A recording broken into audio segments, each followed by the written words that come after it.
ഇടതുമുന്നണിയിൽ പ്രതിപക്ഷ നേതാവ് ചർച്ച തുടരുകയാണ്. ചെറിയ കാലയളവിലേക്കെങ്കിലും പിണറായി വിജയൻ പ്രതിപക്ഷ നേതാവാകാനാണ് സാധ്യത. എന്നാൽ പിണറായിയെ പ്രതിപക്ഷ നേതാവാക്കരുതെന്നും പുതുമുഖം വരണമെന്നുമാണ് സിപിഐയുടെ ആവശ്യം. ഇത് തള്ളിയ സിപിഐ സംസ്ഥാന സെക്രട്ടറി ബിനോയ് വിശ്വം പ്രതിപക്ഷ നേതാവാകുന്നതിൽ സിപിഐ ഇടപെടില്ലെന്ന് വ്യക്തമാക്കി. അരുൺ തന്നെ ചേരുന്നുണ്ട് കൂടുതൽ വിവരങ്ങളുമായി. അരുൺ, സിപിഐയുടെ ഇപ്പോഴത്തെ ആവശ്യം എന്തെന്ന് വെച്ചാൽ പിണറായി പ്രതിപക്ഷ നേതാവായി മുന്നിലേക്ക് വരരുത് എന്നുള്ളതാണ്. അങ്ങനെയെങ്കിൽ അവിടെ മറ്റാര് വരും എന്നുള്ളത് വലിയൊരു ചോദ്യമായി നിലനിൽക്കുകയാണ്.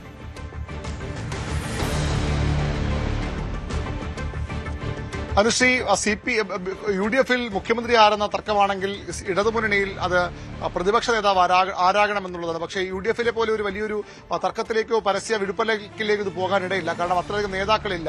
പിണറായി വിജയനാണ് കഴിഞ്ഞ 10 വർഷമായി CPM-നെ നയിക്കുന്നത്. ഇടതുമുന്നണിയെ സംസ്ഥാനത്ത് നയിക്കുന്നത്. 98 മുതൽ 2016 വരെ 18 വർഷക്കാലം അദ്ദേഹം CPM-നെ നയിച്ചയാളാണ്. 18ഉം ഈ 10ഉം ചേർത്താൽ ഏതാണ്ട് 28 വർഷം, 3 പതിറ്റാണ്ടോളം CPM-ന്റെ കടിഞ്ഞാൺ പിണറായി വിജയന്റെ കയ്യിലായിരുന്നു. ആ പിണറായിയുടെ തുടർഭരണം ഉണ്ടാക്കിയത് പിണറായിയാണ്. പക്ഷേ ആ പിണറായിയുടെ കീഴിൽ തന്നെയാണ് സമാനതയില്ലാത്ത തിരിച്ചടിയിലേക്ക് CPM-ഉം ഇടതുമുന്നണിയും പോയത്. അതുകൊണ്ട് തന്നെ പിണറായി വേണ്ട എന്നൊരു അഭിപ്രായം, അത് CPI-യുടെ പാർട്ടിയുടെ ഔദ്യോഗിക അഭിപ്രായമല്ല, CPI-യുടെ ഇന്നലെ സംസ്ഥാന സെക്രട്ടേറിയറ്റ് എക്സിക്യൂട്ടീവ് യോഗങ്ങളിൽ ഉയർന്നു വന്ന ഒരു ചർച്ചയുടെ ഒരു പുതുവികാരമാണ്. പക്ഷേ അത് വാർത്തയായത് ഉടൻ തന്നെ ആ തള്ളിക്കൊണ്ട് ബിനോയ് വിശ്വം CPI-യുടെ സംസ്ഥാന സെക്രട്ടറി ഫേസ്ബുക്കിലൂടെ രംഗത്ത് വന്നു. പ്രതിപക്ഷ നേതാവ് ആരെന്ന് തീരുമാനിക്കേണ്ട അവകാശം CPM-നാണ്, അതിൽ CPI ഇടപെടില്ല എന്നൊരു നിലപാടുമായി ബിനോയ് വിശ്വം പരസ്യമായി രംഗത്ത് വന്നിട്ടുണ്ട്. ഇന്നലെ ഒരു മാരത്തോൺ സമീപകാലത്തൊന്നും ഇല്ലാത്ത തരത്തിലുള്ള ഒരു ചർച്ചയാണ് CPM-ന്റെ സംസ്ഥാന സെക്രട്ടേറിയറ്റിൽ നടന്നത്. രാവിലെ 10 മണിക്ക് ആരംഭിച്ച് ഉച്ചയ്ക്ക് 1 മണിക്ക് ഉച്ചഭക്ഷണത്തിന് പിരിയുന്നു. വീണ്ടും 3 മണിക്ക് ആരംഭിച്ച യോഗം രാത്രി 11 മണി കഴിഞ്ഞും നീണ്ടുപോയിരുന്നു.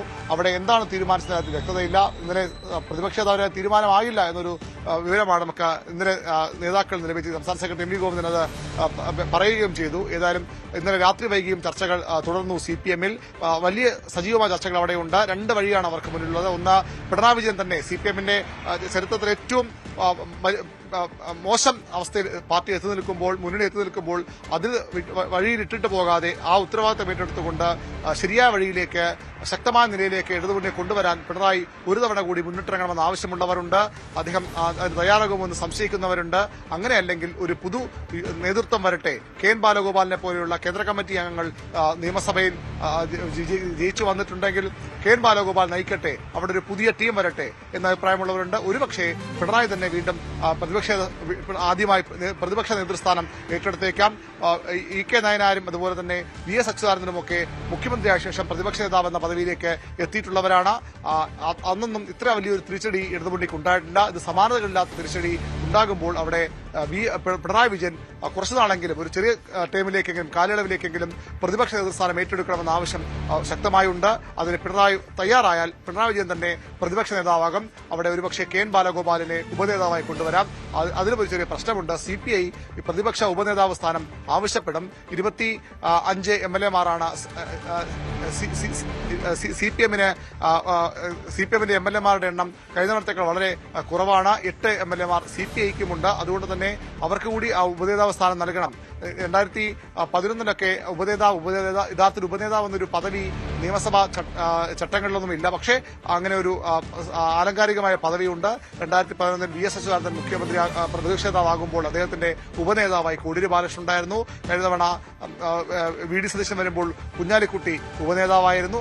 അതുപോലെ ഒരു ഉപനേതാവ് ഉണ്ടാകും. അത് KN ബാലഗോപാൽ CPM തന്നെ ആ പദവി എടുക്കുമോ അല്ലെങ്കിൽ CPI-ക്ക് വിട്ടെടുക്കുമോ എന്ന കാര്യത്തിലാണ് ഇനി വ്യക്തത വരേണ്ടത്. ഏതായാലും ഇപ്പോൾ അതിൽ തർക്കമുണ്ട്. CPI ആ പദവി കൂടി ആവശ്യപ്പെടുകയാണ്. കാരണം CPM തീരെ ദുർബലമാണ്. CPI-യും പകുതിയിലേറെ സീറ്റ് നഷ്ടപ്പെട്ട അവസ്ഥയിലെങ്കിൽ പോലും CPI അത്തരമൊരു കൂട്ടായ നേതൃത്വം, ഇടതുമുന്നണിക്ക് ഇല്ലാതെ പോകുന്നത് കൂട്ടായ നേതൃത്വമാണ്. എല്ലാം പിണറായി വിജയന്റെ ഒറ്റയാൾ തീരുമാനങ്ങളാണെന്നൊരു വിമർശനം CPI-യിൽ ഉണ്ട്. അതുകൊണ്ടുകൂടിയാണ് ഒരു ഉപനേതാവിനെ CPI തങ്ങൾക്ക് നൽകണം, ഉപനേതാവ് പദവി തങ്ങൾക്ക് നൽകണമെന്ന് CPI ആവശ്യപ്പെടുന്നത്.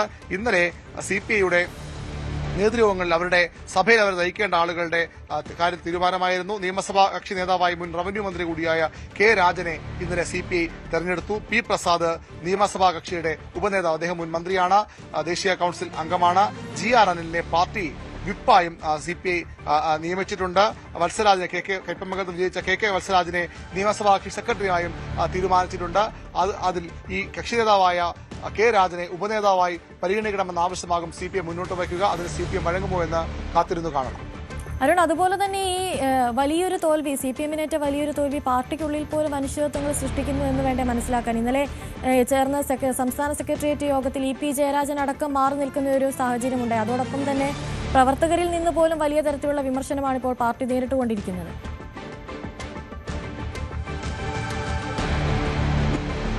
തീർച്ചയായിട്ടും സംസ്ഥാന മുഖ്യമന്ത്രിയാണ് ഈ പരാജയത്തിന്റെ ഒന്നാം നമ്പർ ഉത്തരവാദി. കാരണം അദ്ദേഹമായിരുന്നു CPM-ലെ പാർട്ടിയിലെ നമ്പർ 1.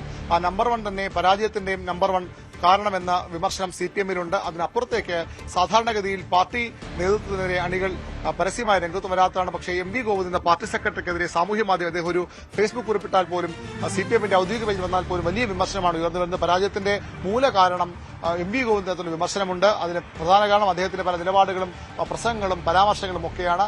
അതിനുമപ്പുറത്തേക്ക് അദ്ദേഹത്തിന്റെ ഭാര്യ കൂടിയായ CPM-ന്റെ കണ്ണൂർ ജില്ലാ കമ്മിറ്റി അംഗത്തെ തളിപ്പറമ്പിൽ സ്ഥാനാർത്ഥിയാക്കിയതാണ് അവിടെ കണ്ണൂരിലെ പാർട്ടി കോട്ടകൾ ഒലിച്ചുപോകാൻ പ്രധാന കാരണങ്ങളിലൊന്നായി അവർ ചൂണ്ടിക്കാട്ടുന്നത് അതാണ്. അതുകൊണ്ട് തന്നെ പാർട്ടി സെക്രട്ടറി മാറണമെന്ന ആവശ്യവും സാമൂഹ്യ മാധ്യമങ്ങളിലുണ്ട്, കീഴ്ഘടകങ്ങളിലുണ്ട്. പക്ഷേ നേതൃത്വം അത് ആ രീതിയിൽ പരിഗണിക്കുമോ എന്ന കാര്യത്തിൽ വ്യക്തതയില്ല. അത്തരമൊരു കീഴ്വഴക്കം CPM-നില്ല.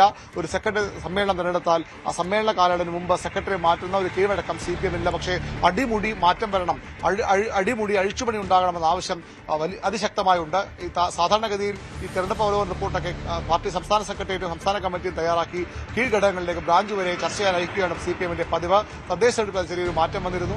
ആ മാതൃക പിന്തുടർന്നുകൊണ്ട് ഇത്തവണയും ബ്രാഞ്ച് മുതൽ ചർച്ചകൾ വരട്ടെ, അതിനുശേഷം അതുകൂടി ക്രോഡീകരിച്ചുകൊണ്ട് സംസ്ഥാന സമിതിയുടെ തെരഞ്ഞെടുപ്പ് അവലോകന റിപ്പോർട്ട് തയ്യാറാക്കാനാണ് CPM ആലോചിക്കുന്നത്. കൃത്യമായ അഭിപ്രായങ്ങൾ കീഴ്ഘടകങ്ങളിൽ വരും. അതുകൂടി പരിഗണിച്ചുകൊണ്ട് ഒരുപക്ഷെ അവിടെ അടുത്ത വികാരം ഗോവിന്ദനെതിരെ ഉണ്ടായാൽ ഗോവിന്ദനെ മാറ്റാനുള്ള ആലോചനകളും CPM-ൽ ഉണ്ടായേക്കും.